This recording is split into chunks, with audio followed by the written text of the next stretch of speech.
이사야서의 전반부는 하나님의 백성을 포함한 그 주변의 모든 이방 나라를 향한 하나님의 경고와 그리고 심판으로 거의 채워져 있습니다. 그런데 그 계속되는 어두운 심판의 메시지 끝에 오늘 본문에서는 하나님을 찬양하고 하나님께 감사하는 이사야의 노래가 기록되어져 있습니다. 여호와여, 주는 나의 하나님이시라. 내가 주를 높이고 주의 이름을 찬송하오리니 주의 기사를 옛적에 정하신 뜻대로 성실함과 진실함으로 행하셨음이라고 선언합니다. 심판의 내용만 있는 줄 알았더니 그게 아니라 바로 그 심판 이후에 하나님의 구원의 역사가 감춰져 있다는 사실을 이사야는 보게 된 것이죠. 그렇습니다. 심판이라고 하는 것은 둘 중에 하나입니다. 그 심판이 멸망으로 가든지 아니면 그 심판을 통해서 구원으로 가든지 둘 중의 하나일 것입니다. 하나님의 나라에는 언제나 회복과 구원이 있습니다. 그런데 사탄의 나라에는요, 회복과 구원은 없습니다. 하나님은 심판이 목적이 아니셨습니다. 멸망시키는 것이 목적이 아니셨어요. 오히려 그 경고와 그리고 징계를 통해서 하나님께서 자기 백성과 이방의 나라들을 하나님께로 돌아오게 하시려는 것이 하나님의 궁극적인 목적이었습니다. 그 사실은 후에 신약 성경을 통해서 더욱더 확실하게 선포되어지고 있죠.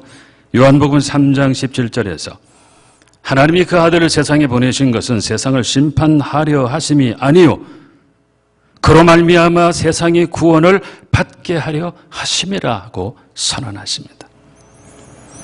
예수님 스스로도 말씀하시기를 요한복음 10장 10절에서 도둑이 오는 것은 도둑질하고 죽이고 멸망시키려는 것뿐이요 내가 온 것은 양으로 생명을 얻게 하고 더 풍성히 얻게 하려는 것이라 친히 말씀하셨습니다. 오늘 이 이사야의 찬송, 그 찬송 속에 담겨져 있는 또 우리를 향한 주님의 뜻을 우리 함께 겸손히 마음의 문을 열고 함께 들으실 수 있게 되기를 바랍니다. 첫째로 하나님은 뜻대로 행하시는 하나님이십니다. 여기서 뜻대로 행하신다는 건 그냥 마음대로 행하신다는 것으로 오해하시지 않게 되기를 바랍니다. 옛적에 정하신 대로 행하신다는 사실입니다. 행하심에 분명한 기준을 가지고 있어요. 치밀하게 뜻을 정하시고 말씀으로 그것을 약속하시고 그리고 그것을 반드시 행하시는 하나님의 모습을 이사야는 찬양하고 있습니다. 기사를 행하시되 옛적에 정하신 대로 그 놀라운 일들을 행하시는 하나님을 찬양하고 있다는 사실입니다. 사실 하나님과 우상은 비교할 대상이 결코 되지 못하지만 그러나 그 차이를 말하라면 하나님은 행하시는 하나님, 그러나 우상은 아무것도 하지 못하는 만들어진 존재라는 사실입니다. 그런데도 역사를 보게 되면 사람들은 언제나 우상을 하나님 대신해서 열심히 섬겨왔습니다. 이스라엘 백성들이 들어간 가나안 땅에도 그 바알과 아세라 우상 숭배가 극심했죠. 애굽의 우상 수백 개, 아수르, 바벨론의 우상은 더 말할 것도 없습니다. 지금도 일본에 800만 신을 섬긴다나요? 인도에는 1억 2천만 개 신이 있다고 합니다. 다 사람들이 자기 생각과 자기 손으로 만든 것입니다. 아무리 많아도 우상은 무능하고 무력합니다. 발이 있으나 한 걸음도 걸을 수 없고 늘 거기 서 있든지 아니면 누워 있든지, 입은 있으나 한마디도 말하지 못하고 손은 있으나 어떤 단순한 일도 하지 못합니다. 우상은 속이는 거짓 존재여 빼앗아가지만 만족하지 못하는 도둑이고 망하게 하는 허무한 수렁입니다. 어찌 하나님이 우상을 대신할 수 있을까요? 그 우상의 실체를 이사야는 이렇게 고발하죠. 이사야 44장 15절에서 이 나무는 사람이 땔감을 삶는 것이거늘 그가 그것을 가지고 자기 몸을 덮기도 하고 불에 피워 떡을 굽기도 하고 신상을 만들어 경배하며 우상을 만들고 그 앞에 엎드기도 하는구나. 나무를 놓고 예를 들었어요. 이 나무를 패서 땔감으로 쓰지도 않느냐. 그 다음에 그것으로 요리도 해먹지 않느냐. 그런데 그 동일한 나무로 우상을 만들어 그 앞에 섬기고 있다고 다분히 조롱하고 있습니다. 조롱당에 마땅한 우상은 가장 무력하고 그러므로 우상 숭배자는 가장 어리석습니다. 주께서 명하시기를 만들지도 말라, 섬기지도 말라, 절하지도 말라. 하나님은 행하시되 뜻을 정하시고 일정하게 행동하십니다. 하나님이 축복하시기도 하시고 저주하시기도 하시는 것에 대하여 그 기준을 신명기 28장에서 분명히 밝혀놓고 계십니다. 내가 네 하나님 여호와의 말씀을 삼가 듣고 내가 오늘 네게 명령하는 그의 모든 명령을 지켜 행하면 네 하나님 여호와께서 너를 세계 모든 민족 위에 뛰어나게 하실 것이라. 내가 들어와도 복을 받고 나가도 복을 받게 하실 것이라. 정해져 있습니다. 반면 내가 만일 내 하나님 여호와의 말씀을 순종하지 아니하며 내가 오늘 내게 명령하는 그의 모든 명령과 규례를 지켜 행하지 아니하면 이 모든 저주가 내게 임하면 내게 이를 것이니 내가 들어와도 저주를 받고 나가도 저주를 받을 것이라. 정해져 있다는 것입니다. 옛적에 미리 정하시고 그 정하신 뜻을 따라 행하시는 거죠. 행동하시는 하나님은 때로는 양들을 이끄는 선한 목자로, 또 아름답고 탁월한 포도원을 가꾸시는 농부로, 또 전쟁에 승리를 가져오는 만군의 주로 묘사되어지고 있습니다. 하나님은 자기의 일정한 뜻을 갖고 행하시죠. 과연 그 뜻이 어떤 것일까? 로마서 12장 2절은 이렇게 선포합니다. 너희는 이 세대를 본받지 말고 오직 마음을 새롭게 함으로 변화를 받아 하나님의 선하시고 기뻐하시고 온전하신 뜻이 무엇인지 분별하도록 하라. 하나님이 가지신 뜻의 속성을 세 가지로 말하고 있는데 선하신 뜻이다. 우리를 유익하게 하신다는 것입니다. 그리고 우리를 기쁘게 하신다는 것입니다. 그리고 온전한, 그러니까 우리에게 최선을 이루어 주시는 뜻이라는 의미죠. 그 뜻을 가지고 자기를 신뢰하고 자기를 순종하는 자들 속에 역사하시는 하나님이십니다. 하나님은 성실하심과 진실하심으로 그 뜻을 이루십니다. 다윗 같은 경우를 보면은요, 다윗이 이 사울 왕을 피해서 블레셋의 망명을 갔습니다. 당시 블레셋 왕 아기스의 그 호의를 얻게 되죠. 그래서 아기스가 그를 보호해 줍니다. 그러면서 블레셋이 사울과 전쟁하는 거예요. 하마터면 다윗이 그 선봉에 서서 자기 민족과 싸울 뻔했지만 다행히 아기스의 신하들이 다윗을 의심해서 저게 전쟁터에 나갔다가 마음을 받고 우리를 치면 어떻게 하느냐, 이래가지고 다윗이 전쟁터에 안 나가게 되죠. 그 전쟁에서 블레셋은 이스라엘을 격파합니다. 사울 왕은 죽고 그 아들들도 죽었습니다. 이스라엘 나라는 이제 영영 끝이 나는 것만 같았어요. 지도에서 사라질 위기에 놓였습니다. 그때 사람들이 다윗을 왕으로 세웁니다. 그 장소가 헤브론이라고 성경은 말씀하는데요. 당시 헤브론은 블레셋의 세력 하에 있었던 작은 마을입니다. 그러니까 그 헤브론에서 왕이 됐다는 것은 정식으로 한 나라의 왕이 됐다는 것이 아니라 블레셋의 통치 아래에 있는 한 자그마한 지역의 그저 대표자에 불과했을 거죠.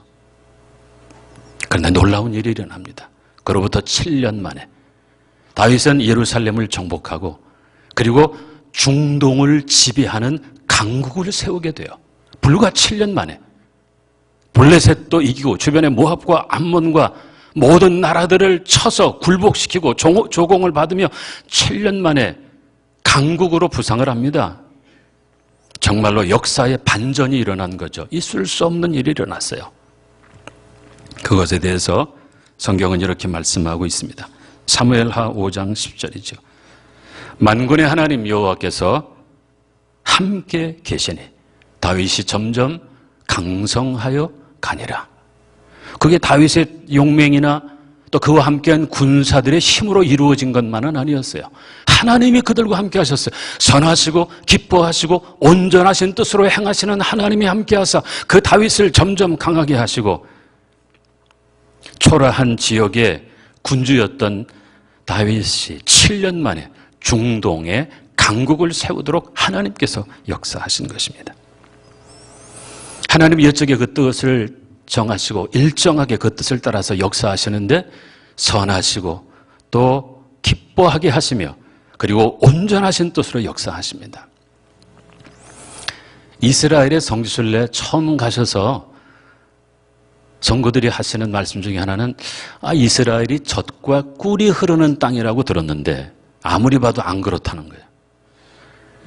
아무리 봐도 젖과 꿀이 흐르는 땅 같지 않고 너무 황폐하지 않은가? 너무 보잘것없지 않은가라고 의문을 제기하는 분들이 계십니다.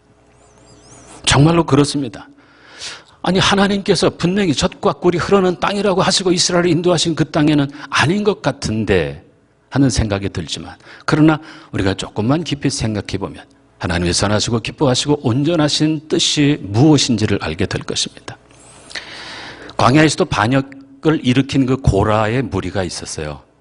그 일당들이 그때의 이스라엘 백성에게 한 말이 뭐냐면, 왜 우리를 젖과 꿀이 흐르는 애굽 땅에서 이끌어내 이 광야에서 죽게 하느냐, 그거였거든요. 그들은 젖과 꿀이 흐르는 땅, 애굽이 바로 그 땅이라고 생각할 정도였어요. 사실 겉보기에는 애굽 땅이 훨씬 풍성합니다. 아시는 대로 나일강 그 하류 델타 지역이 얼마나 비옥합니까? 애굽 사람들은 매년마다 풍성한 추수를 거두었습니다. 그것을 근거로 해서 강한 나라를 이룰 수 있었죠. 근데 거기서 잘 먹고 잘 살았는데 하나님은 젖과 꿀이 흐르는 땅으로 인도하시고 데려가시는데 이게 비교가 대번에 되는데 아닌 것 같았다는 것이죠. 신명기에서는 애굽을 한마디로 발로 물대기 하는 땅이라고 합니다. 발로 물대기를 하는 땅. 자, 농사를 지으려면 물을 대야 되죠. 물을 대기 위해서는 수로를 만들어야 합니다. 상식적으로 수로를 만들려면 무슨 기구를 사용하든지 해서 땅을 파고 물길을 만들어야 되지 않겠습니까? 그런데 놀랍게도 애굽은 그 물대기를 하는데 필요한 수로를 발로 만든 땅이었다는 것입니다. 무슨 말이냐면 그 나일강이 주기적으로 범람하거든요. 그러면 상류에 있던 흙들을 실어다가 그 델타 지역에 쫙 뿌려놓는데 굉장히 비옥하며 굉장히 부드러운 흙입니다. 그곳에서 농사 짓는다는 것은 그야말로 땅 짚고 헤엄치기. 왜냐하면 수로를 만드는데 애쓸 필요가 없어요. 그냥 그 물가에서 자기 땅 이르기까지 걸어다니면서 발로 밟아만 주면 바로 그대로 수로가 생겼다는 것이죠. 그래서 애굽 땅을 일컬어 발로 물대기 하는 땅, 즉 식은 죽 먹기로 농사 짓는 땅이죠. 땅 짚고 헤엄치기로. 그런데 그것에 비하면 이스라엘은 신명기 기록을 보면 하늘의 비를 흡수하는 땅입니다. 굉장히 낭만적으로 들리죠. 하늘의 비를 흡수하는 땅. 많은 의미가 있는 것 같지만 사실은 단순해요. 왜냐하면 이게 무슨 뜻이냐면 이스라엘은 사시사철 흐르는 강이라고는 그저 요단강 하나 있는데 요단강 별거 아니거든요.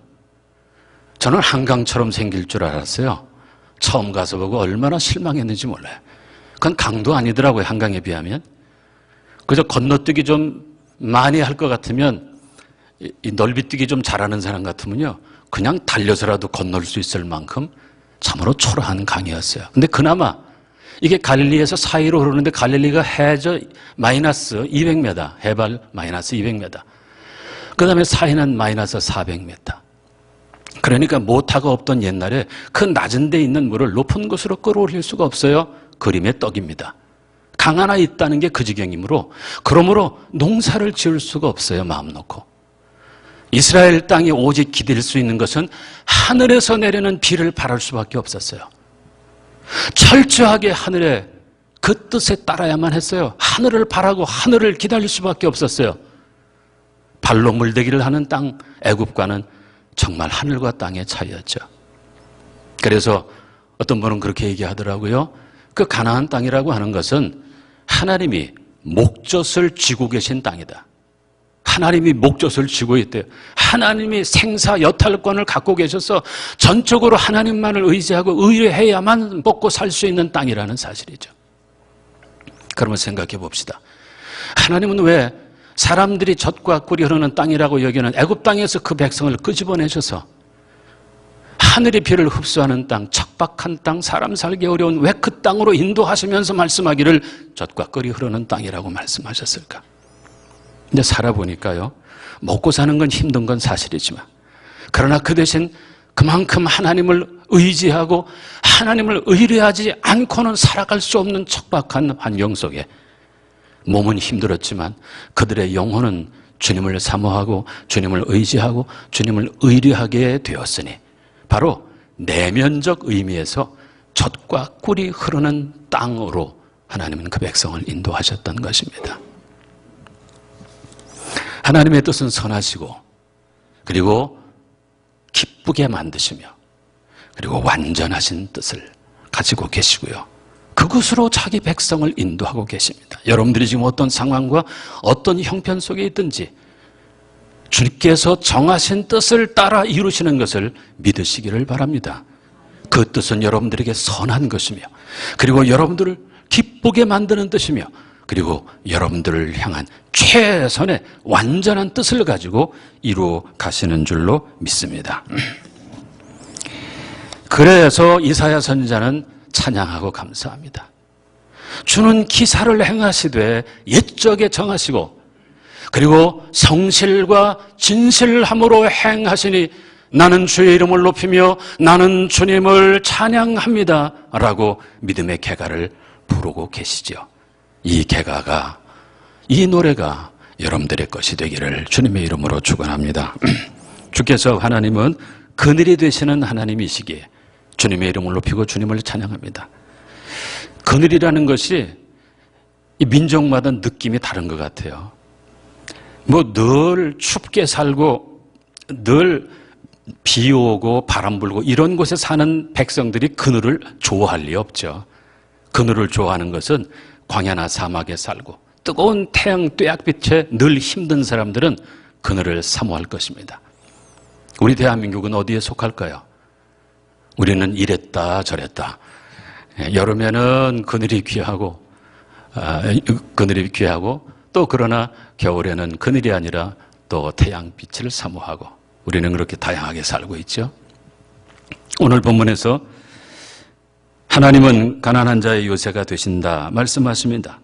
잔악한 압제자를 겨울 눈보라 폭풍으로 비교하시며 그들이 덮칠 때 피난처가 되어주시겠다. 사악한 이방인이 여름의 폭양처럼 뙤약볕처럼 공격할 때 피하는 그늘이 되어주시겠다고 하십니다.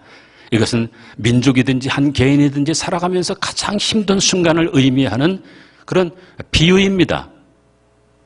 겨울날의 폭풍, 그리고 여름 뜨거운 정오의 뙤약볕, 바로 그때 하나님께서 요새가 되어주시고 하나님께서 그늘이 되어주시겠다는 약속이십니다. 이스라엘의 기후는 건기와 우기로 나누어지고 있습니다. 서쪽에 지중해가 있고요. 동쪽에는 아라비아 사막이 있는데 그러므로 이스라엘의 날씨라는 것은 그 사막과 바다의 갈등, 그 줄다리기 속에서 형성되는 것이 바로 이스라엘의 기후입니다. 4월쯤 되면은 동풍이 불기 시작합니다. 동쪽 아라비아 사막에서부터 불어오는 동풍, 건기의 시작이죠. 그 바람을 그들은 함신이라고 부르며 이제 지독한 여름이 시작되겠구나. 이제 그 폭양이 우리를 덮치겠구나를 짐작하게 만듭니다. 혹시 구약 성경을 읽으시다가 동풍이라고 나오면 그 동풍은 바로 사막에서 불어오는 뜨거운 바람을 가리킨다고 보시면 되죠. 이사야 27장 8절에서는 주께서 백성을 적당하게 견책하사 쫓아내실 때 동풍 부는 날에 폭풍으로 그들을 옮기셨다. 하나님의 징계가 임하는 그날을 동풍 부는 날이라고 묘사했는데요. 그때 그들을 옮기셨다. 그때 나타나는 동풍 역시도 가장 뜨거운 바람을 의미합니다. 광야도 문제지만 광야에서 그 뙤약볕을 막아낼 수 있는 그늘이 없는 게 더 문제입니다. 양들이 떼로 몰려다닙니다. 왜 떼로 몰려다닐까 했더니 이런 대답이 있더라고요. 그 폭양 밑에서 그 풀을 찾아다니기 위해서 다니는 그 양들이 연약하니까 그 폭양을 견디기 위해서 떼로 다니는데 다른 놈의 그늘이 생기잖아요. 뭐가 하나 서 있으면 거기엔 그늘이 있게 마련이죠. 그 그늘 속에 머리라도 집어넣으려고. 그래가지고 서로 그렇게 붙어서 다닌다고 해석하기도 하더라고요. 붙어 다니는 게 다 이유가 있었어요. 그 그늘이라도 너무너무 귀하니까. 여러분, 엘리야 선지자가 영적 침체에 빠졌을 때 그가 부엘세바까지 가서 거기서 또 광야길로 들어갑니다. 거기서 그가 그늘 삼은 것은 로뎀나무였는데요. 로뎀나무는 우리의 대살이 나무 같이 별로 이파리도 없고 그늘이라고는 별로 안 생기는데도 그래도 그 밑에서 그늘을 피하려고 했던 엘리야. 잘 안 되니까 차라리 죽는 게 낫겠습니다. 생명을 취하여달라고 그렇게 외쳤던 엘리야의 모습. 얼마나 뜨거우면 얼마나 힘들면 그랬을까. 시편 121편 5절은 우리에게 이런 말씀을 주시죠. 여호와는 너를 지키시는 이시라. 여호와께서 내 오른편에서 내 그늘이 되시나니. 어떤 분은 이 문장을 읽으면서 질문을 던져요. 왼편에 계시면 안 됩니까? 왼편에서는 왜 그늘을 안 만들어 주시나요? 굳이 오른편에만 서시는 이유가 무엇입니까? 이스라엘의 방위 개념이 우리와 다른 것이, 그들은 늘 동쪽을 앞이라고 생각했어요. 동쪽을 바라보는 쪽으로. 그래서 동쪽이 앞쪽이니까 당연히 오른쪽은 남쪽입니다. 해가 동에서 떠서 남쪽을 지나 서쪽으로 지죠. 그 남쪽은 정오를 말합니다. 태양이 가장 뜨거운 순간을 의미하고 있는 거죠. 하나님께서 내 오른편에서 그늘이 되어주신다는 의미는 정오의 태양이 가장 나를 뜨겁고 힘들게 만드는 그 순간에 바로 그때 하나님께서 그늘이 되어주신다는 놀라운 위로의 약속입니다. 니느웨의 멸망을 바라보며 박농쿨 그늘에 있었던 요나를 기억하시나요? 요나가요, 그 박농쿨로 인하여 기뻐했다고 성경은 기록합니다. 왜? 그 폭양을 가려주는 작은 그늘이라도 되니까. 그런데 하나님은 벌레를 예비하셨고 그 줄기를 씹어먹게 하셨고 그늘이 없어졌어요. 그래서 그 태양이 드디어 요나를 쬐기 시작합니다. 요나서 4장 8절에서 해가 뜰 때 하나님이 뜨거운 동풍을 예비하셨고 해는 요나의 머리에 쪼임에 요나가 혼미하여 스스로 죽기를 구하여 이르되 사는 것보다 죽는 것이 내게 나으니라. 하나님의 명령도 용감하게 거절하고 그 배를 타고 저 다시스를 가려고 하다가 나를 바다에 빠뜨리라, 이런 대단한 모습을 가지고 있었던 요나가요, 그 박농쿨 그늘 없어져서 태양이 머리를 쪼이게 되자, 그래서 여기서 어떤 분은 요나가 대머리가 아니었을까 짐작하는 분도 있어요. 가려줄 머리털이 없어가지고 더 힘들지 않았을까. 그는 정신이 혼미하여졌고 차라리 사는 것보다 죽는 것이 낫다고 고백한 바로 그 폭양, 그 뜨거운 오른편, 주께서 거기서 그늘이 되어 주십니다. 그늘의 은총을 얻기를 원한다면 그 광야에 그 동풍을 견뎌내야 하고요, 그리고 그 오른편의 태양을 견뎌내야만 합니다. 그래야만 그 그늘의 은총을 맛볼 수 있습니다. 아놀 토이비는 문명의 역사라는 자신의 책에서 역사를 연구해 보니까 모든 문명은 강가에서 생겼다고 그래요. 4대 문명이 다 큰 강가에서 생긴 거 알고 계시죠? 그러나 4대 문명이 강가에서 생겼으나 그곳에서 종교는 만들어지지 않았어요. 종교는 어디서 만들어졌냐? 특별히 유일신을 믿는 종교, 그것은 전적으로 광야에서 생겨났습니다. 순차적으로 생겨났다고 토이비는 말해요. 먼저 시내 광야에서 유대교가 생기고 유대 광야에서 기독교가 탄생하고 그리고 아라비아 광야에서 이슬람교가 생겼다고 토인비는 분석하고 있어요. 왜 모든 유일신 종교는 사막에서, 광야에서 생겼을까? 늘 안정돼 있고 그리고 살아가기 쉽고 그리고 미래를 예측할 수 있는 강가에서 생기지 않고 예측하기가 불가하고 늘 부족한 거 투성이고 늘 힘들고 지치게 만드는 그 광야에서 왜 유일신 종교들이 생겨났을까? 거기에 신비가 있습니다. 하나님은 폭양을 피하는 그늘이 되어주시겠다고 하십니다.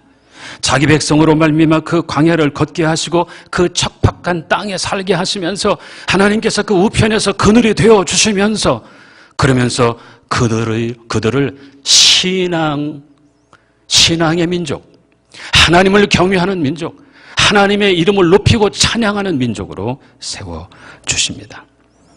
오늘도 여러분들 그 인생의 광야를 걷고 계십니까? 정오, 여러분들의 그 오른편 무언가가 막아줘야 할 필요를 느끼고 계신가요? 하나님께서 그 오른편에서 그늘 되어주십니다. 폭양을 가리는 그늘이 되어주십니다. 하나님께서 폭양을 감추는 구름이 되어주십니다. 그 광야에서 그 그늘의 은총을 맛보세요. 그 구름의 은총을 맛보세요. 그 하나님이 함께 하시는 사랑을 맛보세요. 세 번째로 오늘 본문은 연회를 베푸시는 하나님의 이름을 높이고 찬양합니다. 연회, 파티라는 뜻이죠. 잔치라는 의미입니다.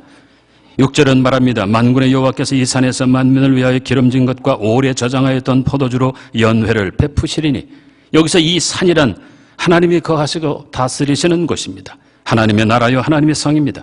하나님의 성을 겉으로 보면 보석과 황금으로 구성되어 있겠지만, 그러나 그 내면은 바로 연회의 성격입니다. 기쁨이 있고, 그리고 풍성함이 있고, 그리고 영광이 있습니다. 연회를 주최하는 분이 만군의 여호와이시란 하나만 가지고도 그 연회의 수준이 어떤 건지 짐작할 수 있겠죠. 누가 연회를 베푸시는가에 따라서 연회의 수준이 결정됩니다. 당연히 모든 것이 최고의 수준 아닐까요? 메시지 성경은 이 본문을 이렇게 이어서 번역하는데요. 최상급 음식과 최고급 포도주와 1급 코스 일품 요리와 고급 디저트가 나오는 향연이다. 요즘 집밥 선생 말을 빌린다면 고급지지요. 그렇죠. 최고의 식탁을 마련하셔서 끝까지 인내하고 주를 신뢰하고 그리고 주를 의지하는 자에게 주님께서 베풀어 주시는 약속입니다. 물론 입장료는 없습니다. 초대받아 은혜로 들어가는 것이기 때문입니다. 7절에서는 연회를 베푸신 하나님께서 다시 이 산에서 민족들의 얼굴을 가린 가리개와 덮개를 취하시겠다. 얼굴을 가렸다, 또 덮었다. 뭘 제대로 볼 수 없었다는 거죠. 그걸 이제 다 벗겨서 보게 하신다는 것입니다. 이사야 54장 8절에서는 내가 넘치는 진노로 내 얼굴을 내게서 잠시 가렸으나 이제 그것을 벗겨주겠다. 바울 같은 영적 천재도 삼층전까지 다녀왔는데요. 고린도전서 13장 12절에서 말합니다. 우리가 지금은 거울로 보는 것 같이 희미하나 그때는 얼굴과 얼굴을 대하여 볼 것이요 지금은 내가 부분적으로 하나 그때는 주께서 나를 아시는 것 같이 내가 온전히 알리라. 주께서 벗겨주시는 날, 그 덮개를 치워주시는 날. 마지막 8절에서는 최후의 약속과 축복입니다. 사망을 영원히 멸하시며 모든 눈물을 씻어주시며 자기 백성의 수치를 온 천하에서 제하리라고 선언하십니다. 하나님의 산에서 그 연회에 참석한 자들에게 없는 것 세 가지가 나오죠. 죽음이 없고 눈물이 없고 수치가 없습니다. 사망을 영원히 멸하십니다. 맨 나중에 멸망당할 원수는 사망이죠. 사망이 멸망당하는 이 일은 마지막 때 일어날 일입니다. 죽음이 없다는 건 저주가 떠났다는 것입니다. 하나님이 친히 함께 하시며 그들이 하나님의 백성이 되니 누구도 저주할 자 없습니다. 눈물이 없습니다. 아픔 속에 있는 자기 백성을 위로하시는 하나님, 눈물을 씻겨주시는 하나님, 우리로 울 수밖에 없도록 만들었던 아픔과 고통, 억울함과 위로운 사람이 위로해 줄 수 없습니다. 하나님만이 위로해 주십니다. 계시록 21장 4절은 동일한 약속을 이렇게 표현하죠. 모든 눈물을 그 눈에서 닦아주시니 다시는 사망이 없고 애통하는 것이나 욱하는 것이나 아픈 것이 다시 있지 아니하리니 처음 것들이 다 지나갔음이라라. 자기 백성에 당한 수치를 온 천하에서 제하여 주시겠다고 약속하십니다. 이 세상 어디에서든지 그 수치의 흔적이 남아있지 않도록 지우시겠다는 것이죠. 이사야 54장 4절의 약속입니다. 두려워하지 말라. 내가 수치를 당하지 아니하리라. 놀라지 말라. 내가 부끄러움을 보지 아니하리라. 내가 내 젊었을 때 수치를 잊겠고 과부 때 치욕을 다시 기억함이 없으리니라고 말씀하십니다. 그리고 보상하십니다. 수치 대신에 보상을 배나 얻으며 능욕 대신에 몫으로 말미암아 즐거워할 것이라. 그들의 땅에서 갑절이나 없고 영원한 기쁨이 있으리라 약속하십니다. 오늘 이사야 선지자가 주는 나의 하나님이시라 내가 주를 높이고 주의 이름을 찬송합니다 하면서 고백한 내용들, 하나님께서는 기사 놀라운 일을 행하시되 옛적에 정하신 대로 하시고, 그리고 폭양 가운데에서 거니는 주의 백성들 그 오른편에서 그늘이 되어주시고, 마침내 그들을 그 연회에 참석하게 하사 사망과 눈물을 제하시고 수치를 없이 하시는 하나님의 그 약속. 여러분들이 복된 소망을 믿음으로 가지고 날마다 순간마다 나 주의 이름을 높이며 주님을 찬양합니다. 우리의 주님 기쁘시게 하고 주님의 기쁨의 주인공 되어 살아가게 되시기를 우리 주님의 이름으로 축원합니다.